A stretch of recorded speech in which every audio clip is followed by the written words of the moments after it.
Cloudcast Media.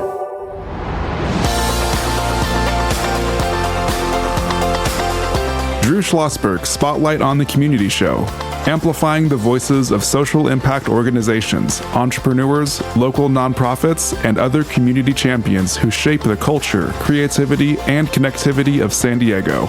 Brought to you by Mission Fed Credit Union, bringing good things to San Diego for over 60 years. Learn more about what is good for you and good for all by visiting www.missionfed.com. I'm Drew Schlosberg of Cloudcast Media. Listening to another edition of Drew Schlosberg Spotlight on the Community Show, brought to you by Mission Fed Credit Union. Our Spotlight Show has been on for now 20 years. That's the nation's longest running community podcast. Very proud of it. Mission Fed, 6 decades of doing great things for folks in our community, whether it's food insecurity, whether it's the homeless, whether it's financial literacy, arts, everything in between. They just do a terrific job.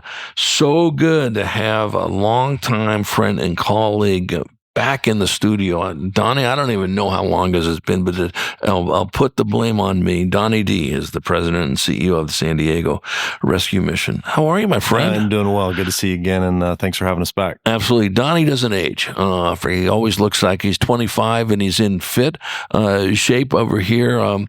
Donnie sort of hates when I bring this up. He played in the NFL. How many years were you in the NFL? I was in the NFL for 2.5 years, played for the Seahawks, who were about to win the Super Bowl, I think, and then I got drafted by the Colts, was with them first. Very, very good. The Seahawks beat my Rams, but that's okay. You know what those things happen. Do you follow football as much as you when you were playing, or not as much? Sometimes my wife will say to me on a Sunday, "You just going to sit there and watch football all day?" And I'm like, that's exactly what I'm going to do today. I have no plans to do anything else. I watch a lot of football on Saturday and Sunday. I think that's great. Donnie joining me is Om Cabra. He is a high school student. He'll be co-hosting, and then our senior producer, Brandon Joe of the Spotlight Show and Cloudcast Media also will be jumping in as well. I know Om has a question for you right out of the gate. Just right out of the gate, what is the mission of your organization? We've been around 70 years. Matter of fact, this year we celebrate our 70th year of serving San Diegans experiencing homelessness, and we exist to help people get off the streets. We've evolved over the years. The guys that started us 70 years ago were just a couple business guys that were vacationing here from Sacramento. They saw people sleeping on the streets, so they decided to open up a soup kitchen. And that sort of became a movement throughout the country, having started in New York City with the Bowery. All these big cities started opening rescue missions, and they were called soup kitchens, and you could get something to eat if you stuck around and heard the program or the speaker. And so we launched in 1955 and celebrate 70 years. We've evolved more into a rehabilitation program, though. We believe that homelessness is actually a heart issue, that it takes more than a bowl of soup, takes more than a bed, takes more than a blanket to help somebody who's experiencing homelessness, that there's actually some trauma that's gone on in their life that led them to make some bad decisions. And because of those bad decisions, they found themselves sleeping on the street. So what we do, simply put, is we get people off the streets by addressing the issues of the heart.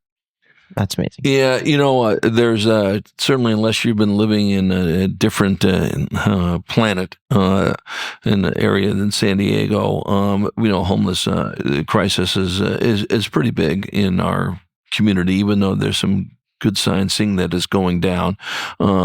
And, I guess in a perfect world, which we don't live in, we would eliminate it in that area. And there's a lot of groups that work in this area. Rescue Mission is on top of your game and so forth.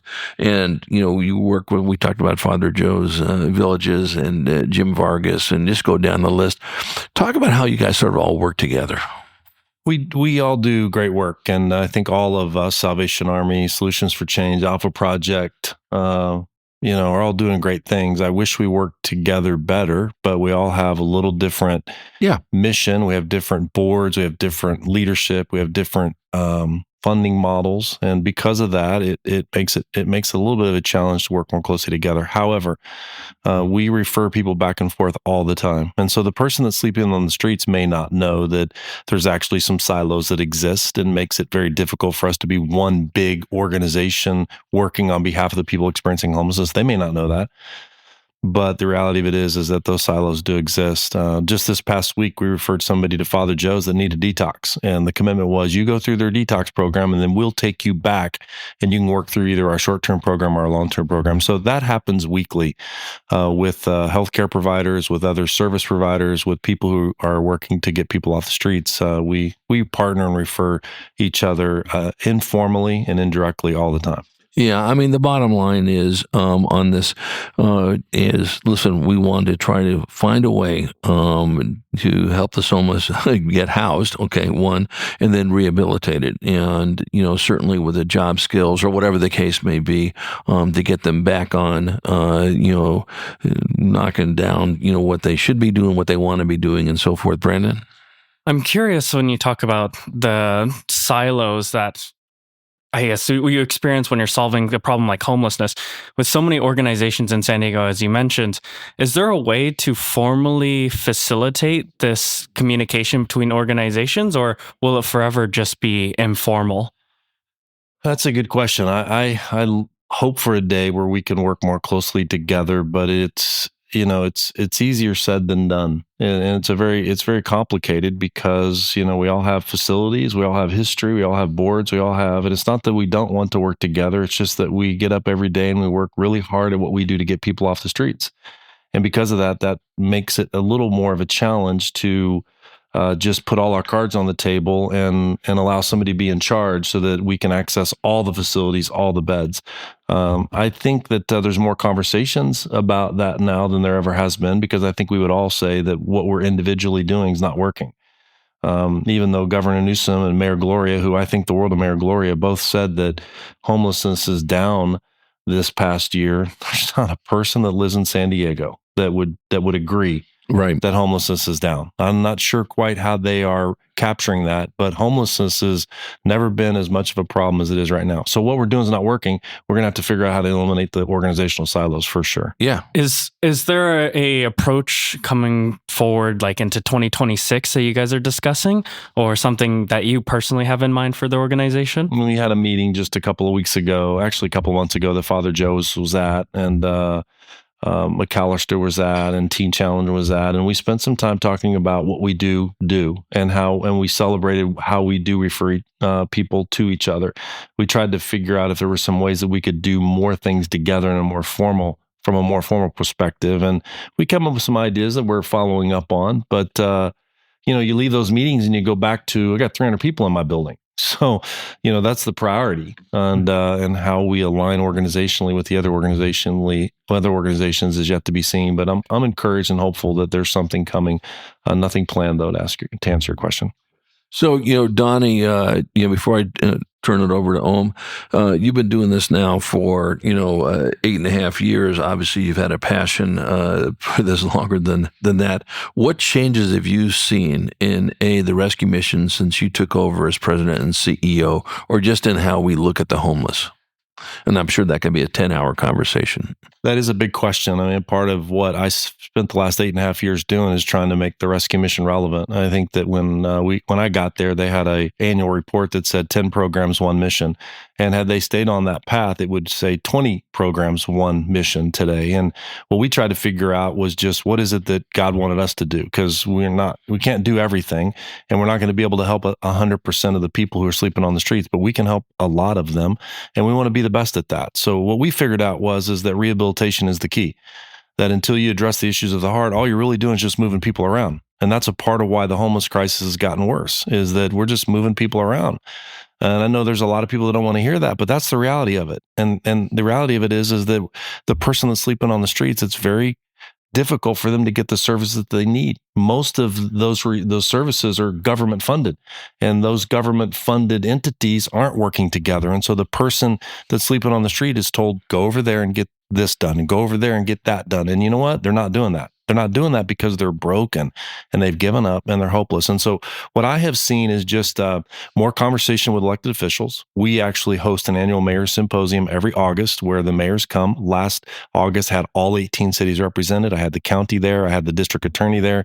I even had the treasurer there of the county. And it was a great meeting where we talked about Summer Steffen's Shelter Ready app. We also talked about the right way to do outreach. Like, we have figured out in our 8.5 years that the most important thing isn't beds.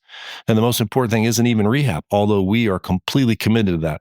The most important step in helping somebody get off the streets is how you do outreach, how you talk to them, how you engage them, how you motivate them, how you provide them with a cup of coffee or a bowl of soup, how you convince them that, hey, get in the van, come with me. We're actually going to help you.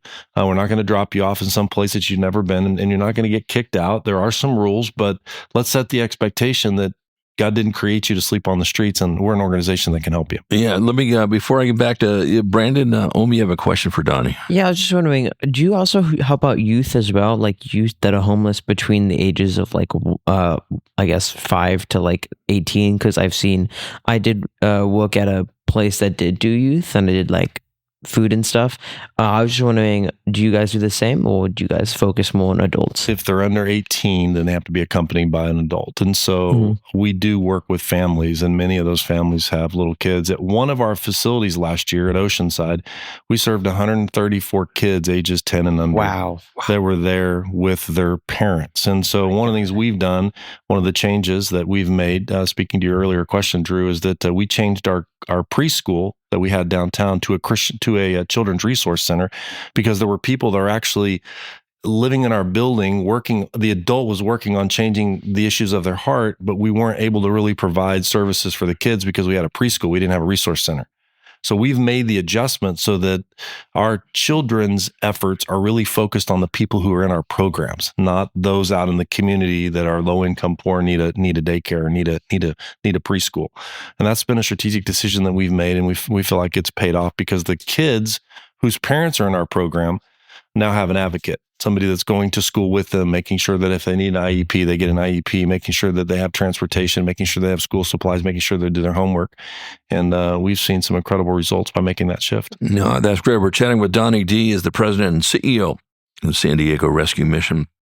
Drew Schlosberg of Cloudcast Media, listening to another edition of Drew Schlosberg Spotlight on the Community Show. We are the nation's longest running community podcast, now in our 20th year, brought to you by our good friends at Mission Federal Credit Union. 6 decades of doing great things in the community, joined by my co-host, Cabra. He's a high school student and the senior producer of Spotlight on the Community Show and Cloudcast Media Productions, Brandon Joe. Brandon?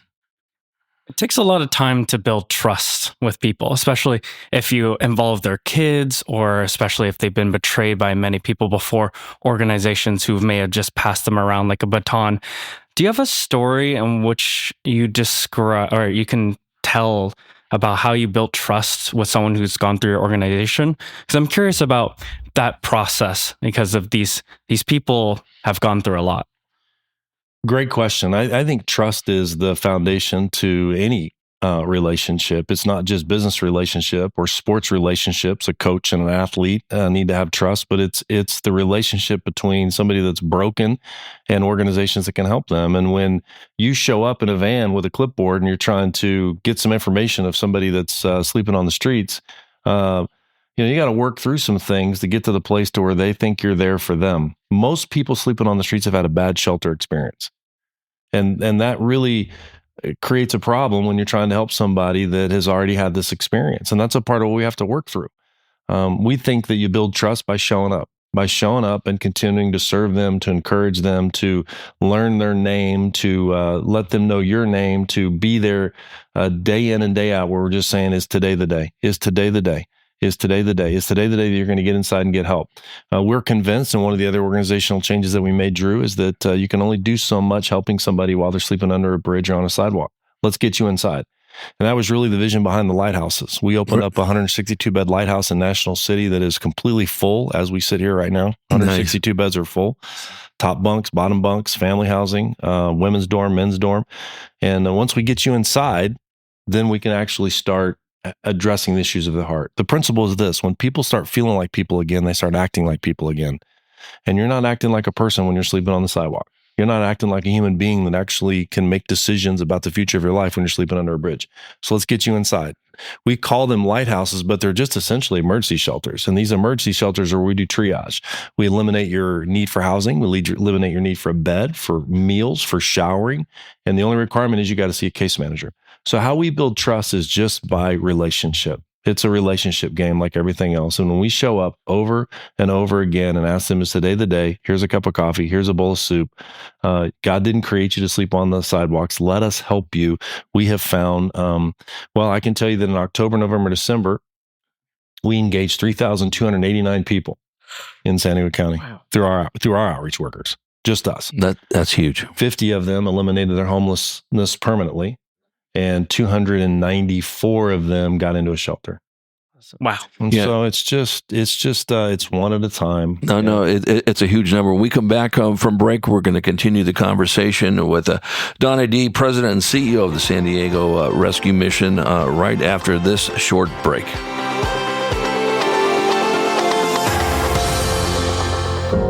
When you do your banking with Mission Fed, you get great rates on auto and home loans. That's good for you, but something good also happens for a lot of other people. We're not for profit, so we put money back into the community to help lots of great nonprofits to keep San Diego strong. So you're not just getting something good, you're doing something good. Come to Mission Fed. It's banking that's good for all. Brand amplification is the DNA of Cloudcast Media, and our code is the powerful blending of sound, voice, and storytelling to lift local brands and their communities. Whether it is our Brandcast, Schoolcast, or Causecast platforms, the unifying ethos is all about this community, the one you call home. If you dare to dream and want to explore the brand amplification of Cloudcast, a national leader in local podcasting and other Winfluence strategies, please visit us at cloudcast.us.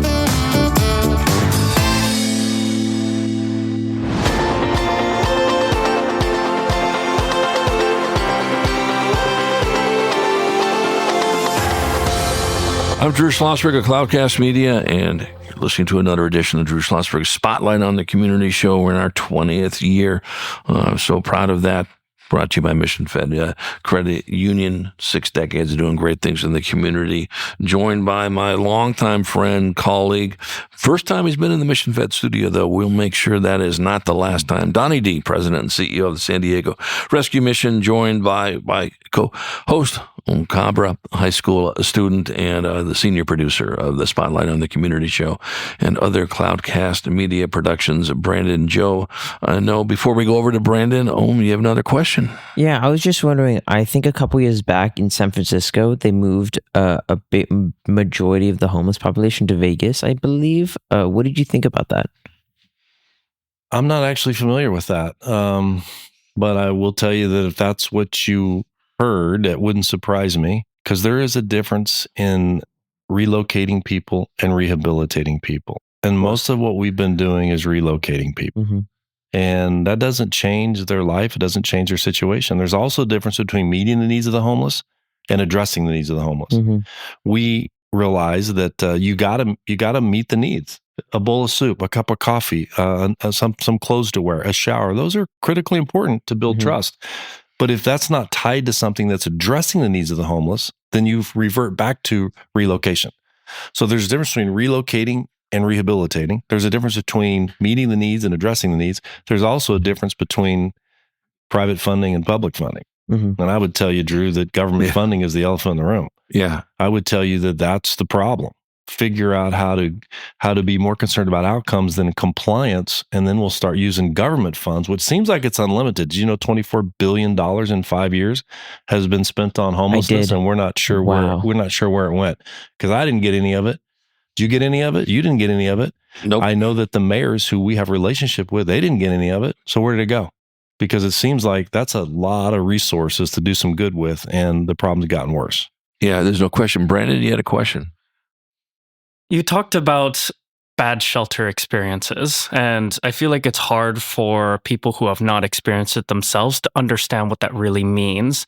Do you have a story in which you talked with someone and like what this bad shelter experience and why they're so distrustful of organizations who may have tried to help them in the past? You should have the mayor of Vista on your show, because we have 12 outreach workers in Vista that are doing work every day. And what he was told as a mayor is that 90% of the people sleeping on the streets in Vista resisted shelter. And the reason they resisted shelter is because they had a bad shelter experience. I'm going to come back to that.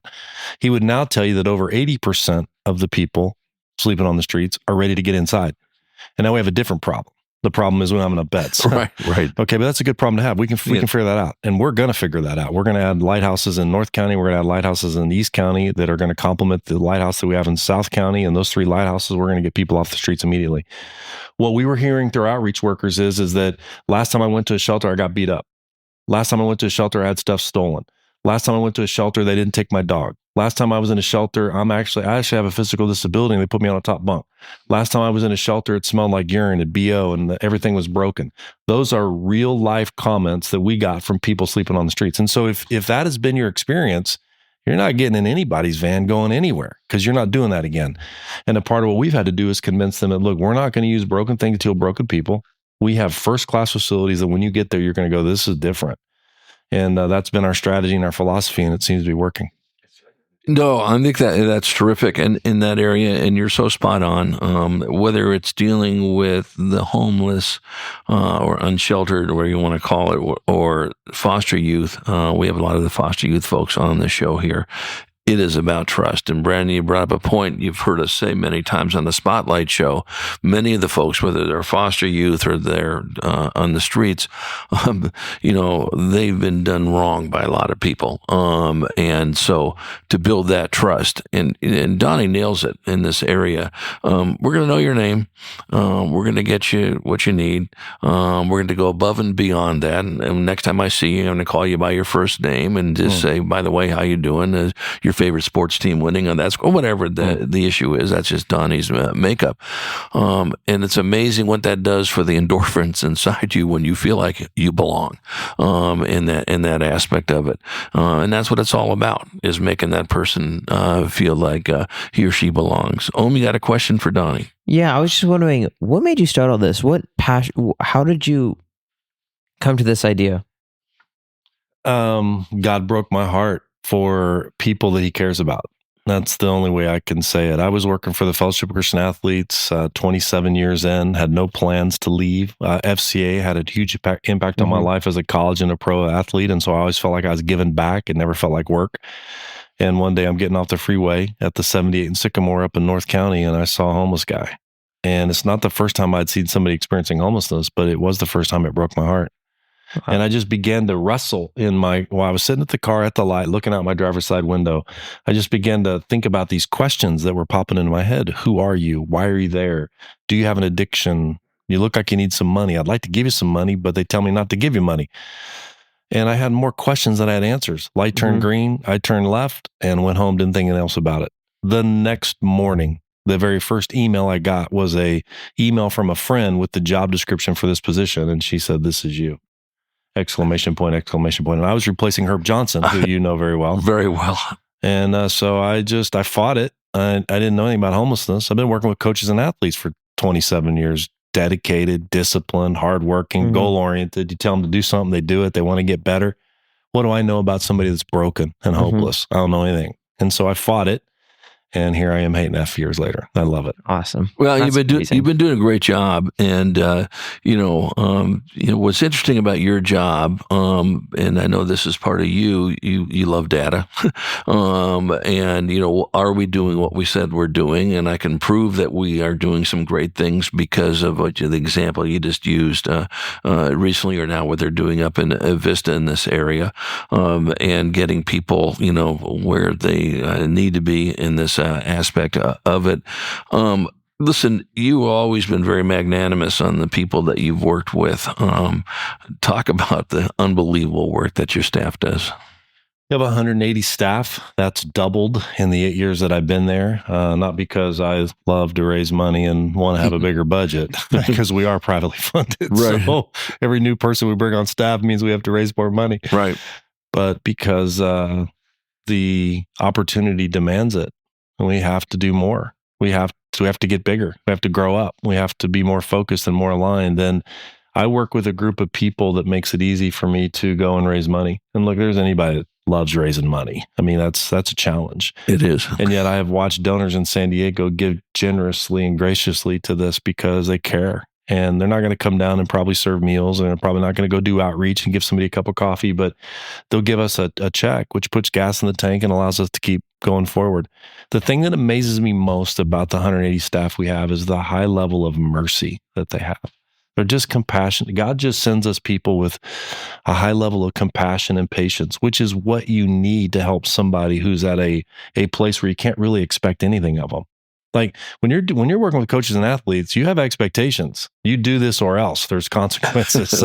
Right. That doesn't work in the shelter business, right? We're dealing with somebody who's lost hope. We're dealing with somebody that is completely broken. So broken they can't even look you in the eye, can't even have a conversation with you. And we're moving them forward to a place to where I was watching a video today of a guy that is going to speak for me at an event next month, and he had OD'd twice, and his friends asked him, his friends were crying and thought that he was dead, and he didn't die. And when he woke up, he couldn't believe that he didn't die. And he even said to himself, it would have been so much easier had I died because I don't have to work through all this stuff. Well, I think he realized in that moment that God had something else for him. And so he started working on his stuff. He is married today. He adopted her child. They have a child of their own. He has a car. He drives to work. He's gainfully employed. He owns a condo. That's the same guy that slept in the riverbed for 7 years.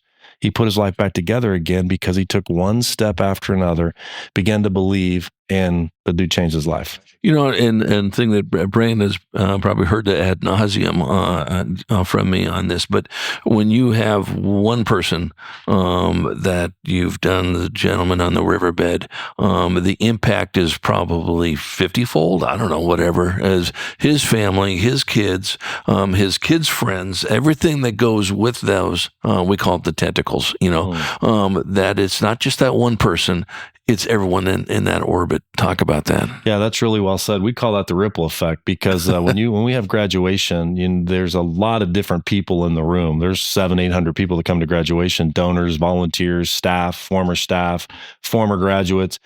But the group that's most impacted by graduation is the family. They're crying because they're watching their loved one who has broken a lot of promises over the years, that has abused and misused family members many times over the years, and they finally see their loved one and they go, "We think you got it this time. Think she got it this time. Look at them." And they're the ones that are most emotional because they've been through so much, and it really is the family that's impacted 100%. So greatly, positively and negatively through the issue of homelessness. There's no question. Oh, we got a question for Donnie. Yeah, I was just wondering, what can people do at home that could benefit your organization or just homelessness in general? You asked really good questions. Thank you. So did they give those to you in advance, or are you just making those up? He's making them up. My brain. He's flying the plane as he's building it.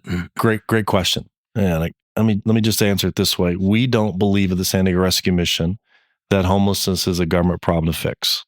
We think it's a community issue to address. We all have to do something. Now, I may be spending more time at it than you guys, but we all have to do something. And I would encourage you to think about homelessness. Maybe even pray about homelessness, if that's a discipline of yours, and to ask yourself should you be doing more.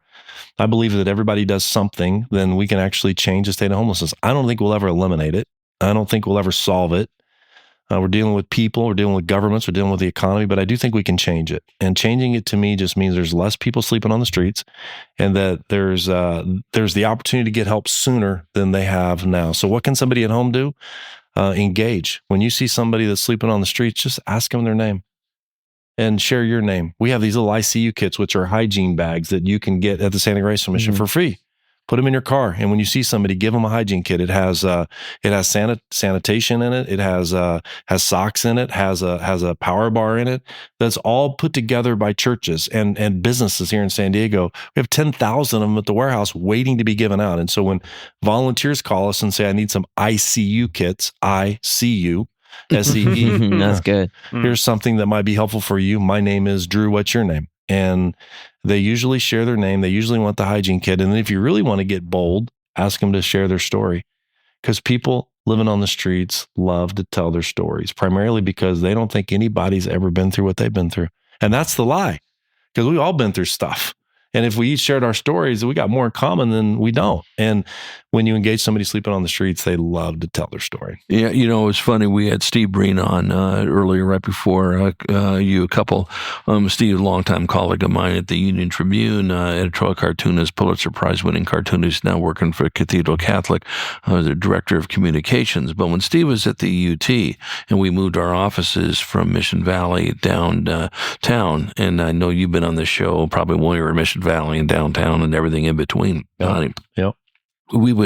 He made a point to take a walk at least 2 or 3 times a week and talk to a homeless person and get their story, and they'd love to talk. I went on a couple of those walks, and it was phenomenal. Change your perspective.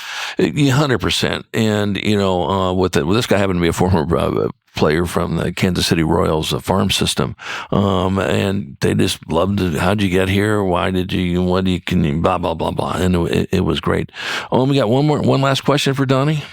My last question was, how many missions do you have everywhere? Like, how many do you have? We have our own 501c3 and business ID here in San Diego, so we are. We stand alone in San Diego. We're the only rescue mission in San Diego, but I would tell you every major city in America has a rescue mission. We are loosely affiliated through an organization out of Colorado Springs, and that's an association. There's no formal connection or alignment. We all operate independently, and we all do different things. We've kind of figured out that the rehabilitation is the name of the game. Other cities like day centers, or like transitional housing, or like recuperative cares, or street medicine. They do things like that. We have doubled down on rehabilitation, and we do have a facility in National City. We have a warehouse in National City. We have a big building downtown where most of our people are housed, and then we will open up shelters in North and East County sometime in the next year or so. That's great. So, Donnie, it's great seeing you. You too. Thank you for the phenomenal work you've been doing 8.5 years, and another 8.5 years are probably coming in 2 seconds and be over. I think you've done this in the past, but I could be wrong. I don't want to break any HIPAA laws and all this, but would love to have somebody that's interested in coming on with you that has benefited from the rescue mission services, if they are comfortable doing this, or a family member, and shout out what it's been done to them, how it's changed their life, and so forth. Think about it. We have done that. We did that. I know you did. with Lamar, right. And let's do that again. I would probably either come myself or send. We actually now have a staff guy that works with all of our graduates. Yeah. We call them alumni, right. And he's the alumni ambassador director. And I'd have him come probably and handpick a student that could come and tell their story. Right. He'd let us know. We'd love to do absolutely. That. But I'm going to make you be on the show as well, much to your disgruntlement, I guess, on this aspect. Donnie, good seeing you. Thanks too. for all the phenomenal work you're doing, President and CEO of the San Diego Rescue Mission. I'm Drew Schlosberg. Been listening to another edition of Drew Schlosberg Spotlight on the Community Show. We are the nation's longest running community podcast in our 20th year, brought to you by the fine folks at Mission Fed Credit Union. 6 decades of doing great things for people in San Diego County. And to our audience, we hope you enjoyed the interview. You've been listening to an episode of Drew Schlosberg's Spotlight on the Community Show, amplifying the voices of social impact organizations, entrepreneurs, local nonprofits, and other community champions who shape the culture, creativity, and connectivity of San Diego community. Brought to you by Mission Fed Credit Union, bringing good things to San Diego for over 60 years. Learn more about what is good for you and good for all by visiting www.missionfed.com.